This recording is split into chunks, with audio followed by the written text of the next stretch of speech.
आप इस वक्त देख रहे हैं रोशन टीवी इंटरनेशनल। नाजरीन, हमारी कोशिश होती है जो मुल्की और आलमी खबरें होती हैं उसके ऊपर तबसरा किया जाए, और कोशिश यही होती है कि ताज्जुब से पाक किया जाए, क्योंकि हमारे जो तबसरा नगार हैं बहुत ही माहिर किस्म का तबसरा करते हैं। आज की खबर पे हम तबसरा करेंगे कि एक बाज़ शख्सियात ऐसी होती हैं जो देखने में कुछ होती हैं, अंदर से कुछ होती हैं। उसमें बाज़ हम शख्सियात का ज़िक्र करेंगे, और ये भी बता दें शुरू में कि बाज़ नाज़रीन मौलवी ऐसे होते हैं जो सरकारी मौलवी कहलाते हैं। उनको किसी तरीके से लॉन्च किया जाता है। किसी ज़माना में तहल कादरी को आगे किया गया, उसको फिर चढ़ाया गया, और फिर एक बस बहुत ही मशहूर आलम है तारक जमील साहब, उस उनके बारे में बात करेंगे कि वो किस किस्म के आलम हैं, किस किस्म के मौलवी हैं, और एक सरकारी मौलवी हैं जो हर तरफ हर हुकूमत का दुम छल्ला बन जाते हैं, वो ताहिर अशरीफ ही हैं। अगर मौका मिला नहीं तो फिर किसी दिन और ताहिर अशरीफ के बारे में बताएंगे। कल भी वो बड़ा झाग मुंह से निकाल निकाल के बातें कर रहे थे इमरान खान के खिलाफ। बहरहाल जिसके साथ बैठ के खाया हो उसके साथ इतनी बदतमीजी नहीं करनी चाहिए। तो ये तो चलें, किसी दिन हम बात करेंगे। एक और खबर है उसके ऊपर तबसरा करेंगे। मेरे साथ बहुत ही अच्छा तबसरा करते हैं नफ़ातुल्लाह सरदार खिजर महमूद हैं, हाई कोर्ट के एडवोकेट हैं, लोग इनको पसंद करते हैं। जी अस्सलाम वालेकुम।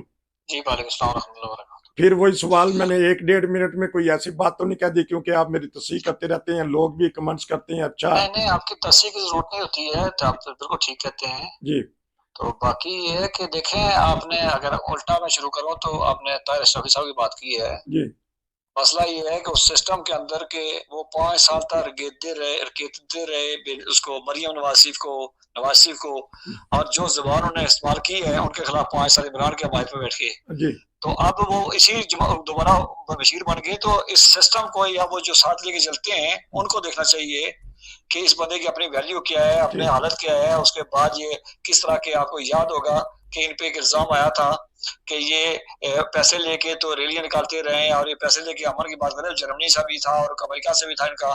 और उसके बाद उनका अपना ये अरबी टीचर थे, तो अरबी टीचर से ये सफ़र करके ये इस्लामी जज़ीरा काउंसिल में गए। उसके बाद ये तोता अय्यान बशीर रखे हुए इन्होंने। और दूसरा ये है कि आपको याद होगा उनका अपने खुद किस किरदार के आदमी हैं जी कि वो 3-4 दफ़ा तो शराब पी के बेहोशी में पकड़े गए हैं। जी तो वो उनका अपना किरदार कोई नहीं है। जी लेकिन बहरहाल अल्लाह रहम करे कि जब इस तरह के लोग जो होंगे और इस तरह के लोग नुमाइंदगी करेंगे, या इस तरह के लोग हुक्मरान जो हैं वो इनको अपना बशीर बनाएंगे, तो फिर देख रहे हैं जो मुल्क की हालत है और जो अवाम की हालत है, वो देख रहे हैं, कोई नई बात नहीं है। दूसरी बात, आपने दरबारी मौलवियों की बात की।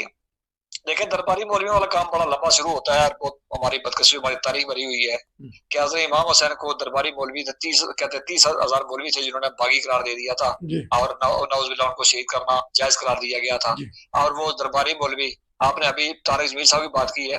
याद रखें, ये जो उम्र होती है, ये 15-18 साल से लेके 32-33 तक, इस उम्र में आपने जो कुछ किया होता है, और वही सारी जिंदगी आपके साथ चलता है। जब दोस्त हो, या आपने कोई कारोबार किया हो, आपने कोई पेशा सीखा हो, आपने कॉलेज यूनिवर्सिटी में जिंदगी करी हो, तो आपको याद होगा मुनव्वर हसन साहब जमात इस्लामी के एक अमीर रह के गए हैं। वो जवानी में गिटारिस्ट थे, और जब वो अमीर बने तो वो भी वो जिस जो इस्लाम की तशरीह वो करते थे, वो शायद आज से किसी किसी बर्बर कबीले के को बैठ के तो नहीं करता था।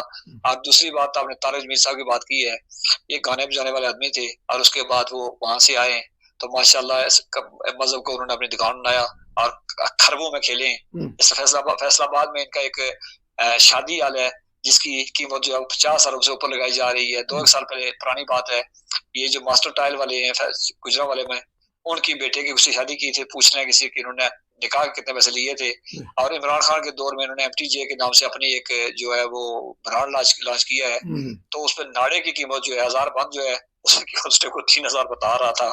तो बात ये है कि खरबों कमाए हैं। अभी ये खास बात ये, कल एक एफआईआर कटी है मर्द मोमन मर्द आग जिया उल हक के जो बेटा जो है उनका एजाज उल हक, जो पिछले दिनों को हमेशा तो हर हुकूमत में वो भी चमचा रहे हैं। पिछले दिनों इमरान खान साहब के पास गए थे गले पटा डाल के, और लेकिन वो पटा उनका हफ्ते 10 दिन के बाद वो खुदा के फिर फेंक के। उनके खिलाफ हारून आबाद के अंदर जो है वो जमीनों पे कब्जे का केस 1 अरब 80 करोड़ का हुआ है। और शानीद ये है कि इनमें पार्टनर उनके जो है तारिक जमील साहब भी हैं। और मीडिया, सोशल एक्टिविस्ट जो हैं, इंसानी हकूक की तंजीमें, और वो लोग जिनको पाकिस्तान में रूल्स ऑफ लॉ की जो सुपरमेसी की बात करते हैं या उनकी नजरें होती हैं, वो देख रहे हैं कि आया इस मुल्क के अंदर तारक जमील अगर उसमें मुलव्वस है, तारक जमील के खिलाफ भी कोई बात होगी या नहीं होगी। तो ये सारे मिला के देख लें। तारक जमील साहब अपने दौर में आपने बात की कि वो इमरान खान साहब को रो रो के लोगों को बताया करते कि दुनिया के सबसे जो है ना ईमानदार आदमी है, और उनके खिलाफ उसी दौर का जो है पर्चा भी कटा और उन दौर में उन्होंने अपना ब्रांड लॉन्च किया है। तो ये सारी दुकानदारी है। इस दुकानदारी को दुकानदारी की अगर नजर से देखेंगे तो आपको अप्रिशिएट करना पड़ेगा तारक जमील को भी, आपको ताहिर अशरफी को भी, इसलिए कि इस दुकानदारी के सिलसिले में टॉप क्लास के ये जो ब्रांड की लॉन्चिंग करते हैं। और दूसरा ये है कि जब ये पहले जब 5 साल पहले जब कोई कह रहे होते हैं, जब उसे यू टर्न लेते हैं तो फिर 180 फेज का 180 डिग्री का यू टर्न होता है। तो सारा मिला के देखेंगे आप तो ये चीज आपको समझ आएंगी। नाज़रीन, क्योंकि हमारा जो चैनल है वो हर मज़हब के, हर फ़िरका के लोग देखते हैं, हर कौमियत के लोग देखते हैं, पूरी दुनिया में देखा जाता है। हमारी किसी बात से दिल-ए-ज़ारी हमारा मकसद नहीं है, हम तो सिर्फ खबर पे तबसरा करते हैं, जो मैंने शुरू में कह दिया। मैं एक बात बता दूं, अगर मैंने किसी फिरके की बात नहीं की है, मैंने आपने नाम लिया तो मैं स्पेसिफिकली दो का नाम बता, फिरके का मेरा इशू नहीं होता है ना, मैं बात करता हूँ। तारक जमील साहब पे असद तूर ने बड़ी एक सीरीज ऑफ प्रोग्राम किए हैं, और उसने वो तेलंगा के अंदर जो जो वहाँ पे कोई ऐसे लोग आबाद हैं और उनकी सारी बातें, और वो जो उनके साथ मिलने वाले या जिनको वो खुल के मिलते हैं, उनकी बड़ी लंबी चौड़ी बात की हुई है। तो अगर दिल आजारी किसी की नहीं थी तो वो तारक असद तूर वाले प्रोग्राम पे देखे, वो बड़ा लंबा जो सीरीज की मैंने जातियात पे उसकी बात की है, और वो भी इसलिए कि वो पब्लिक फिगर बने हुए हैं। तो बाकी ये है कि वो एफआईआर कटी है, उस पर उनका नाम है। तो जो ताहिर अशरफी साहब जो बैठ के मुंह से झाग उड़ा रहे होते हैं, आप जो उनका जो मामलात है, उनके जो शराब के मामलात उनके पकड़े गए हैं, वो सामने मीडिया पड़े हुए हैं, आपको सोशल मीडिया पड़ेंगे, यूट्यूब पे मिले होंगे। तो उनको जाती तो जानने वाले बंदे, वो हमारे एक बड़े अच्छे दोस्त हैं, वजात मसूद नाम है उनका।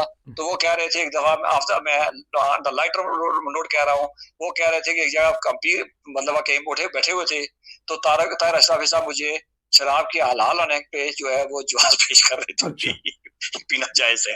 अब ये बात है। तो शुरू मैंने इमाम हुसैन से इसलिए किया था कि वहाँ भी ऐसे मामला थे, वहाँ को इमाम हुसैन की शहादत में भी वो जो मुलव्वस थे, उनके मजहब मसला की बात नहीं की है, सरकारी बात की है कि वो जब ऐवानों में बैठे हों, तो जब आलमे दीन आपको ऐवानों में नजर आए, तो और वो देखे ना, उसको 16 शादी करवा दी थी बैठ के उन्होंने, उसको क्या नाम है,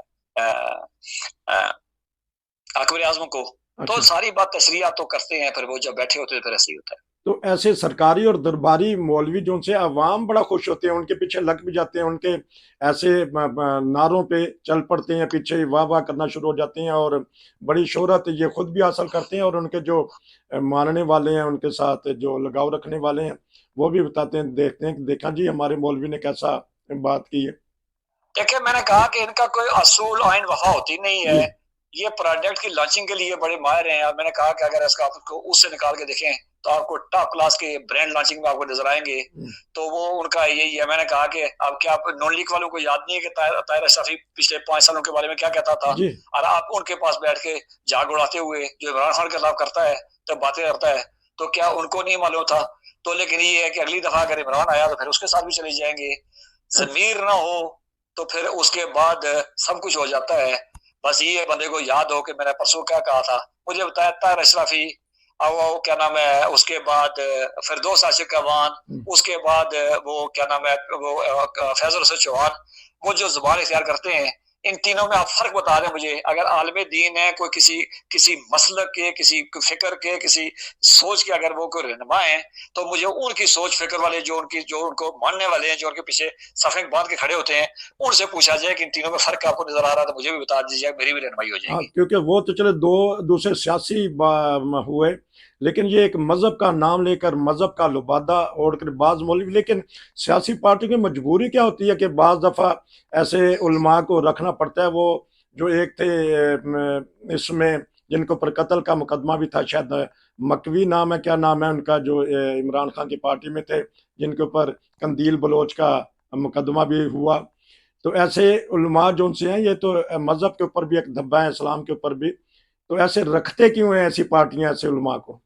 देखें, ये सवाल मेरे आपसे करने के बजाय ये पाकिस्तानी कौम को सोचना ये अच्छा। सोचना पड़ेगा जी। कि अगर मोहम्मद कभी जो है, कभी मौलाना कभी साहब जो जी। है दिल लोज पे उन्होंने वैसे धमकी भी उसको दी थी, सबके सामने दी थी, जी। और उनका ख्याल ये है कि वो इस्लाम की तशरीह कर रहे हैं हम्म। कि शादी एक की जाए और निकाह मुद्दत किया जाए। मुझे पता है, बाकी निकाह को वो शादी नहीं समझ रहे, क्या कहते हैं उसको। हम्म। और वो अपने आप को वो कहते हैं कि मैं इस वक्त जो सबसे चार्मिंग, सबसे अट्रैक्टिव और सबसे मैं जो है वो औरतों का जो पसंदीदा और मेरे पे पड़ती हैं, ये वो मीडिया से बैठ के कहते हैं। और वो उनके मानने वाले हैं, उनके दर्जनों में उनके मदरसे हैं, दर्जनों उनके मानने वाले हैं। दूसरी बात, ताहिर अशरफी साहब हैं, अब मैंने कहा अरबी टीचर थे, तो वहां से इनका इतना सफर है, और उसके बाद हर हुकूमत में बैठे होते हैं, और सरकारी खर्च पे उमरा भी कर लेते हैं, हज भी कर लेते हैं, अब 2 दिन पहले पहुंच जाते हैं। तो ये अवाम को सोचना होगा, मेरा आपका सोचने का, और अवाम जो इनके पीछे चलती है उनको सोचना होगा। और क्या कहीं इन्हीं लोगों की पैरवी करते हुए वो कौम वहां पहुंच चुकी है जहां बंद गली है, कोई रास्ता नहीं है, जी। मेंढक कुएं का मेंढक बैठा हुआ जितना भी मुतमिन हो, लेकिन दुनिया को मालूम होता है उसकी हैसियत क्या बन चुकी है। और ताहिर अशरफी और उनका भाई है कि हसनैन माविया, वो किन किन मामलात में उलझे हुए हैं, क्या क्या करते हैं, किस तरह के मामलात में, ये पाकिस्तान के बच्चे बच्चे को मालूम है, जी। हुक्मरानों को मालूम है। क्योंकि हुक्मरानों को एक स्पीकर चाहिए होता है बाहर, जो ऊंची आवाज में तो मुखालिफ की मुखालिफ को काल निकाली जाए। तो वही है, मैंने कहा फरदौस आशिक अवर की मिसाल इसे दी है कि वो जब इमरान के साथ थी तो सबको लताड़ती थी, अब जब वो दूसरी साइड गई है तो उनको दुनिया जान की बुराई इमरान में नजर आती हैं। जी। ये जो फैजल चौहान जो है, ये इमरान के जब था उसको महात्मा समझता था, एक हफ्ते 10 दिन तक वो रहा है, उसके साथ ही रहा है। उसके बाद अब देखे तो वो 2011 से चलाता है कि 2011 में ये हुआ था। जी। तो जिस माशरे के अंदर रहनमा बेजमीर हूँ, जिस माशरे के अंदर जो मजहबी पेशवा बेजमीर हूँ, तो उस माशरे की फिर रहता क्या है, ये दुनिया से पूछ लें। 212 10-11 मुल्क हैं, उसमें देख लें कि कौम कहाँ खड़ी है, वो मशरा कहाँ खड़ा है, और उनको साथ लेके चलने वाले कहाँ खड़े। आखिर में, क्योंकि जिस खबर से हमने बात शुरू की थी, मर्द हक मर्द मोमिन की जो औलाद है, सपूत है, उसके ऊपर करप्शन का मुकदमा है, लाखों करोड़ों अरबों खरबों उन्होंने बना लिए।